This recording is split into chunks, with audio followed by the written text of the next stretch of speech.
Hey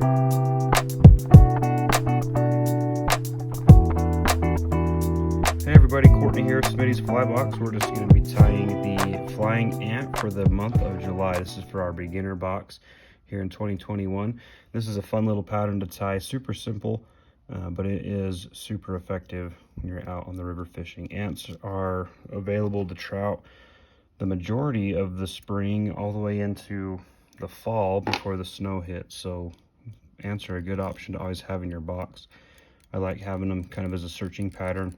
When I don't see anything coming off the water and no fish rising, I like to throw these on in the summer months just to see what'll hit them. But they are pretty effective, and trout do search out these ants and beetle patterns that kind of get overlooked. So this is a pretty simple tie, like I said, just really three materials really. And let's get started. So I've just coated my hook shank here with black A-dot thread. Just going to cover that straight portion of the hook, and we're going to add in our black dry fly dubbing. Now typically when I'm teaching like a beginner fly tying class, I usually talk about dubbing and being able to not use too much, or limiting yourself on using too much dubbing. Less is more typically, but on this one you want to use a good little ball here just to get this started. So a lot of times you can tie them too sparse and they look kind of funny. So we're just going to build up two distinct sections on this fly here. So I'm going to wrap or dub on a pretty good tight dubbing noodle here on my thread. I'm going to come up almost to that halfway point and then come back, and now I'm just going to start building up a nice little dubbing ball. Add a little bit more.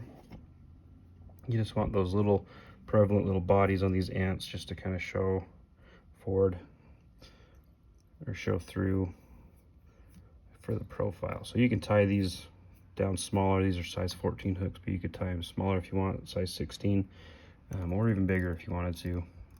I'm getting to the point where I need these bigger flies so I can see them on the river. But so a nice little dubbing ball there, and then we're just going to bring our thread right in front of our dubbing ball, and then we're going to tie in our hackle.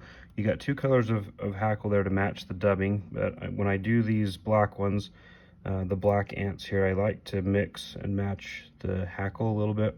So on this one I'm going to actually do the brown hackle. Okay, so now we're ready to tie in our hackle. I've gone ahead and prepped this hackle here. I've torn off some of the barbs off the bottom portion of this hackle here. This just helps eliminate trapping any barbs down when you wrap those down. And again, this is the brown hackle that we're using here. So I just want to make sure when I tie that in, I'm only tying in the bare stem so there's no hackle barbs that get trapped. We can cut out the excess, and you can add a little drop of head cement or super glue to that if you'd like.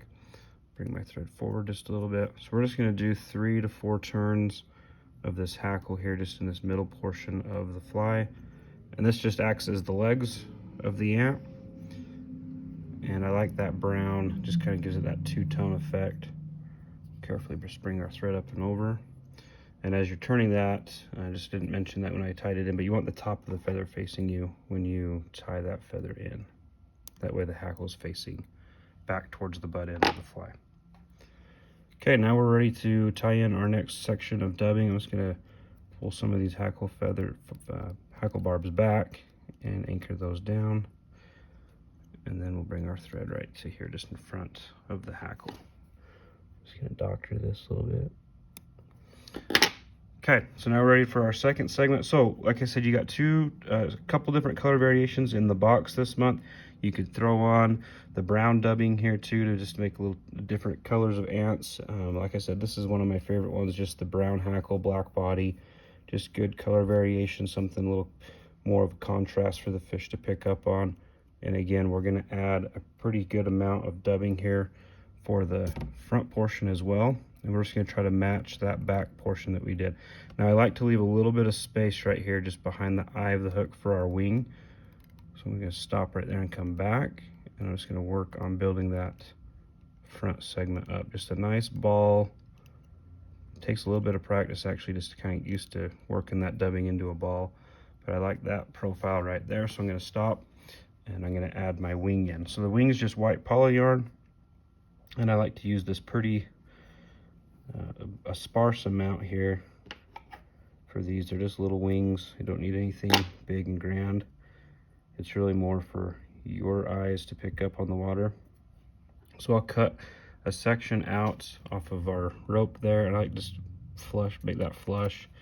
So I've cut that flush, just a little sparse amount, and I'm just going to hang that just over the eye of the hook with a loose gathering wrap. I'm going to bring that thread around the hook shank and tighten it as I come up and under the hook, and then one more wrap there, and now you can kind of slide that polyarm back so it's just beyond the hook eye, so you're not ending up crowding your eye. And now we can create a nice little thread head here and bind that wing down nice and tight.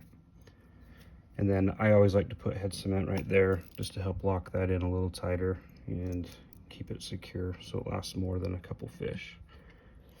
And then we'll go ahead and whip finish right here just behind the eye. Keep creating our nice little clean profile on that head, and we're done. That is it for the little flying ant. Fun little pattern to tie, really fun to fish. So let us know how you do with this fly. I think you'll really like it as you fish this summer. I like to trim that wing so the wing is just even with the hackle, a little bit longer. That's it. That's the flying ant. So go out and enjoy, and let us know how you do with it.